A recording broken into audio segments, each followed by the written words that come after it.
This is the second major figure in the White House or a close confidant of the president taping him when he didn't know it. Of course, you remember the president's personal lawyer, Michael Cohen. Of course, he was taping him left and right. Why does this happen? What does it portend? The former Romney campaign policy director, Lonnie Chen. We've also got GOP fundraiser, Noelle Nikpour.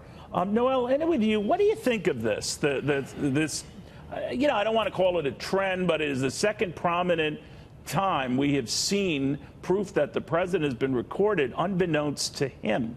We've in the past heard of presidents like Richard Nixon and Lyndon Johnson and John Kennedy recording unbeknownst to those who were visiting them. But this is a whole switcheroo on that.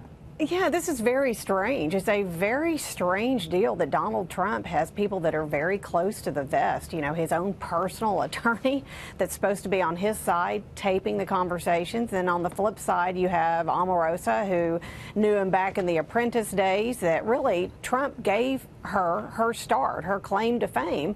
And then she turns around and she's got recordings of him. It's just all really strange. The only thing that I will say is, I think as far as this, damaging the White House or the administration or Trump in general, I think the public, I think that we're so used to things. There's been a big revolving door, Scaramucci, Sean Spicer. There's been a lot of people going in and out of the White House. So I think we're all a little immune to hearing people, coming and going. So at least that's okay.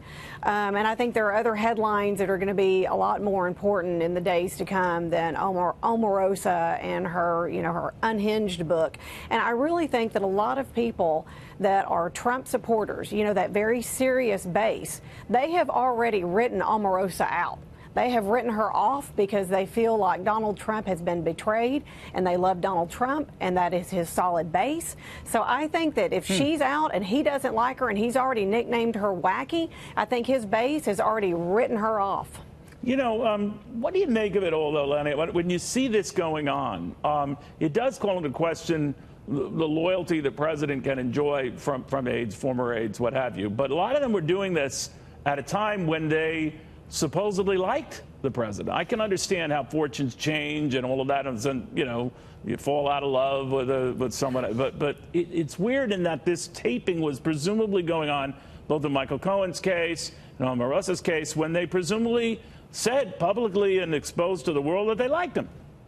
Yeah, I mean, it goes in my mind to some basic character flaws in whether it's Michael Cohen or Omarosa, them doing this. I mean, the Omarosa case, Neil, is particularly problematic. This notion that she clearly took a cell phone into a place where you're not supposed to take one. When you go into the West Wing of the White House, you're supposed to lock up your personal cell phone in a locker they have right at the entrance out of the West Wing. Did she do this with a government cell phone? That's another question, right? That raises other issues as well. So I don't know if it speaks so much to the president as to people here who seem to think it's okay to engage in this kind of behavior with someone who is the president of the United States. And you have to respect the office. You have to have some modicum of respect for the office and the building to not do this. So, this to me is troubling, and I think it speaks more to challenges with these two characters than with anybody else. Well, if it's limited to these two characters, right, Noelle? Right. Who knows, Neil? We don't know if other people are going around the administration that Trump's hired or in other committees that are now taping, their superiors or taping people around them. It would be a very difficult atmosphere to be in, not knowing who's on where. I mean, Think about this. You don't know if the friend that you're eating lunch with that works for the White House, if they've got a recorder in their bag, you don't know what's going on. So really, I think you're going to see a lot of people that work for anywhere in the White House or the administration or any of the committees. Or anywhere. Lenny, I'm immediately saying, I was mentioning this to my staff earlier today, that it's open season on recorded conversations now. I think if it weren't already going on, it's exposed that if it can happen at the White House, it could be happening a lot more places.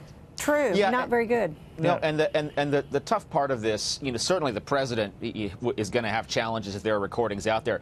I really feel bad for General Kelly, right, because he is the one in this situation who's kind of caught, and it's his responsibility and his job to manage the White House staff. You say caught, but I've heard that exchange, and it didn't sound threatening to me. I mean, but what did you make of that? Well, no, look, I mean, the exchange, I thought General Kelly performed in exactly the right way. He said the things that I think are absolutely right. He manages the staff. staff. He's Right. trying to do the best job he can to get rid of a problem staffer in as discreet of a way as he can. But he's got to deal with these situations over and over again. He's being put in a really, really tough position. And frankly, his job is crucially important here. I'm glad to hear he's staying on for a little while longer, Right. but he's under a tremendous amount of pressure. Yeah, I was waiting for a Tony Soprano moment where he says you're going to sleep with the fishes and all that. There was none of that. There was none of that. Guys, thank you both very, very much.